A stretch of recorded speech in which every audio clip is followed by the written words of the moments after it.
Chers participants, bonjour, je suis le capitaine de vaisseau Fernand-Maxime Aoyo, préfet maritime du Bénin. Je suis très heureux de vous présenter ce cours intitulé « Économie bleue et rôle des États » dans le cadre du programme Éducation à la mer exécuté par l'ONG ECO-Bénin avec le soutien de la Commission allemande pour l'UNESCO. Et pour ce faire, ce cours va se dérouler en 5 étapes selon le plan que vous avez devant vous. Nous parlerons d'une préambule. Ensuite, j'essaierai de donner une définition du concept d'économie bleue. Nous parlerons ensuite des défis de l'économie bleue, des principaux services rendus par les écosystèmes et secteurs de l'économie bleue. Enfin, je parlerai du cadre juridique, réglementaire et institutionnel pour l'économie bleue. Alors, le concept d'économie bleue se base sur les principes de l'économie circulaire, source d'emploi, où chaque déchet deviendrait une source d'énergie pour une autre activité. L'économie bleue en Afrique concerne toutes les étendues d'eau et les rives, qu'il s'agisse des océans et des mers, des côtes, des lacs, des cours d'eau et des nappes souterraines. Elle implique une série d'activités économiques telles que la pêche, l'aquaculture, le tourisme, les transports, la construction navale, l'énergie, la bioprospection et toutes les filières du secteur minier sous-marin. Bien que le terme économie bleue ait été utilisé de différentes façons, il doit être compris regroupant l'éventail des secteurs économiques et des politiques connexes qui, ensemble, déterminent si l'utilisation des ressources océaniques est durable. Alors, je m'en vais à présent essayer de vous donner une définition du concept économie bleue. Alors, l'expression économie bleue désigne l'économie maritime ou l'économie des océans.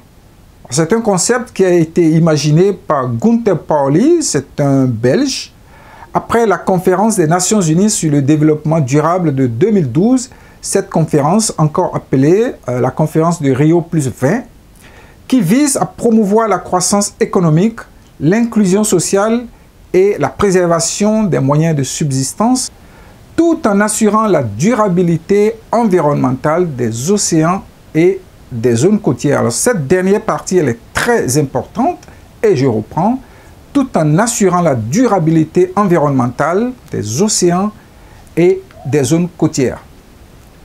Alors, il y a de nombreux défis qui se posent à l'économie bleue. Nous allons essayer d'en parcourir quelques-uns. L'économie bleue vise donc à aller au-delà des aspects purement commerciaux des affaires et à envisager le développement économique et la santé des océans comme des éléments compatibles. Nous devons pouvoir à la fois assurer le commerce maritime, mais en même temps assurer la santé des océans, qui est en même temps la santé de l'humanité, donc notre santé. Alors, cette approche de l'économie bleue doit pleinement anticiper et intégrer les impacts des changements climatiques sur les écosystèmes marins et côtiers, les impacts déjà observés et prévus. Elle doit donc restaurer, protéger et maintenir la diversité, la productivité, la résilience, les fonctions et la valeur intrinsèque des écosystèmes marins. Elle doit ensuite être basée sur les technologies propres des énergies renouvelables et les flux de matériaux circulaires afin de réduire les déchets et valoriser le recyclage des matériaux. D'autres défis s'offrent également à l'économie bleue. Je vais juste dire que le potentiel de développement de l'économie bleue est limité par une série de défis liés à l'activité humaine. Les principaux impacts humains sont, entre autres, les suivants, et ce ne sera pas une liste exhaustive. L'extraction non durable des ressources marines, telles que la pêche non durable, grâce à des progrès technologiques couplés à un accès mal géré aux stocks de poissons et à une demande sans cesse croissante. Et oui, la population mondiale croît sans cesse. Plus la population augmente, plus le besoin en protéines se fait grandissant et plus il y a de pression sur les ressources. Nous avons également les altérations physiques et la destruction des habitats et paysages marins et côtiers, en grande partie en raison du développement côtier, de la déforestation et de l'exploitation minière. Vous voyez toutes les infrastructures que nous érigeons sur les côtes, cela a un impact non négligeable sur les écosystèmes. Il y a également la pollution marine, par exemple sous forme d'éléments nutritifs excédentaires provenant des égouts non traités, du ruissellement agricole et des débris marins tels que les plastiques. Dans certains pays, vous verrez que les industries sont construites au bord sur la côte, donc au bord de la mer, et les déchets issus de ces industries-là sont directement rejetés à la mer. Il y a également les impacts du changement climatique, donc à la fois sous forme d'élévation du niveau de la mer et d'événements météorologiques plus intenses et plus fréquents. C'est le cas par exemple des inondations. Enfin, le commerce inéquitable qui se traduit par la faible appropriation donc des recettes d'exploitation de la pêche par les opérateurs nationaux. Alors, j'aborde à présent le quatrième point de ce cours qui consiste les principaux services rendus par les écosystèmes et secteurs de l'économie bleue. Alors, il faut dire que le problème qui se pose dans la gestion de la mer, c'est comment mettre ensemble toutes les activités qui s'y déroulent dans un environnement clos. Alors, sur ce tableau, vous avez sur votre gauche la typologie des services et sur la droite, les filières de l'économie bleue. Alors, nous allons commencer par ce qui nous intéresse le plus, c'est la protéine, c'est l'alimentation. Donc, la récolte des ressources aquatiques vivantes, les poissons, les fruits de mer, les crustacés, les végétaux, les produits de la biotechnologie marine. Et les filières de l'économie bleue concernées sont la pêche en eau intérieure, côtière et hauturière, l'aquaculture sur le continent, la mariculture, la recherche pharmaceutique, chimique, cosmétique et génétique. Alors, je vais rappeler ici très rapidement que les ressources marines produisent des éléments dont a besoin la recherche aujourd'hui pour la fabrication de certains médicaments. À titre d'exemple, le premier médicament contre le sida a été élaboré à partir du sperme du hareng, donc qui a été prélevé, qui a été traité, et donc c'est ce qui a produit le premier médicament contre le sida. Il y a ensuite l'extraction des ressources non biologiques et la production de nouvelles ressources énergétiques.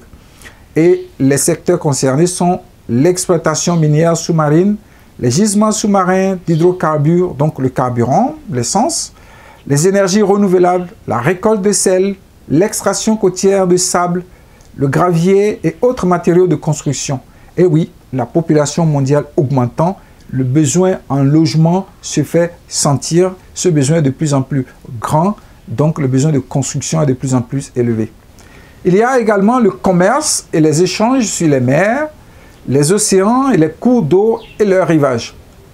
Le développement du transport maritime et les services dérivés, les infrastructures portuaires, la construction et la réparation navale, le transport fluvial et le tourisme ainsi que les loisirs. La protection de l'environnement, la protection des côtes, la protection des écosystèmes, la protection des eaux, toutes ces actions visent à protéger d'abord les humains et à protéger l'humanité. Il y a ensuite comme service les valeurs culturelles et religieuses, donc les pratiques culturelles et religieuses. Alors si nous prenons l'exemple ici chez nous au Bénin, il y a des jours où certaines populations riveraines n'ont pas le droit d'aller en mer. Donc ça, par exemple, ce sont des pratiques culturelles et religieuses qui sont toujours observées. Enfin, le savoir et l'information. Oui, la recherche biophysique, la socio-économie et la politique. Alors, tout cela ne doit pas ou ne peut pas se dérouler sans un cadre juridique, réglementaire et institutionnel pour l'économie bleue. L'économie bleue couvre un large éventail de secteurs aux synergies potentielles importantes. Cela justifie l'introduction de cadres juridiques, réglementaires et institutionnels mieux intégrés. Et actuellement, l'incohérence des politiques, le faible respect des règles et des lacunes législatives fragilise les cadres existants. L'absence de mécanismes institutionnels adaptés pour faciliter la collaboration entre ministères ou l'inexistence d'un organisme faîtier assurant la coordination, tout cela empêche les institutions d'agir au-delà des strictes limites de leur mandat. Au Bénin, la création de l'autorité nationale chargée de l'action de l'État en mer, en plus court ANCAM ou encore préfecture maritime, assure cette coordination. Et je vous montre ici l'architecture donc de l'organisation administrative de l'action de l'État en mer au Bénin, architecture à la tête de laquelle se trouve le président de la République, l'autorité de qui le préfet maritime reçoit ses directives, et le préfet maritime travaille en synergie avec les communes, les partenaires techniques et financiers, les organisations de la société civile et le secteur privé.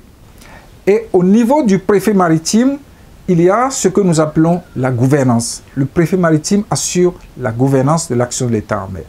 Et cette gouvernance, elle consiste en quoi? C'est le pouvoir de police administrative en mer, c'est-à-dire la mise en demeure, la réquisition, l'emploi de la force, lorsque par exemple la Marine nationale est appelée à agir avec force en mer.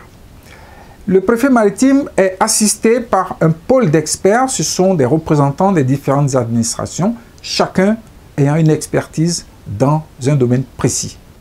Le comité technique de protection de sécurité et de sûreté maritime, CTPSSM, est une forme de conseil d'administration donc qui travaille en synergie avec le préfet maritime. Donc, il est composé des représentants des administrations chargées de l'action de l'État en mer. En cas d'intervention, et là, nous abordons les aspects juridiques de cette organisation administrative. En cas d'intervention, donc, le procureur de la République ou le procureur spécial près la CRIET, la Cour de répression des infractions économiques et du terrorisme. Donc, ces deux procureurs, selon le cas, sont activés. Le schéma qui suit, c'est juste une synthèse de la coordination de l'action de l'État en mer par le préfet maritime. Et on voit bien que la plupart des administrations qui interviennent en mer travaillent en synergie avec le préfet maritime. Donc, il y a tous les ministères qui interviennent en mer, qui travaillent ensemble avec le préfet maritime, étant entendu que les actions d'un ministère peuvent avoir des conséquences sur les actions de l'autre ministère. Et c'est pour ça que ce partenariat, cette coordination, elle est importante, donc pour assurer, pour offrir à l'économie bleue un cadre juridique, réglementaire et institutionnel. Mesdames et messieurs, ceci met un terme au cours que je suis très heureux de vous avoir présenté et j'espère d'avoir fait de vous de nouveaux marins ou encore des marins qui auront mis un pied de plus dans la mer. Je vous remercie.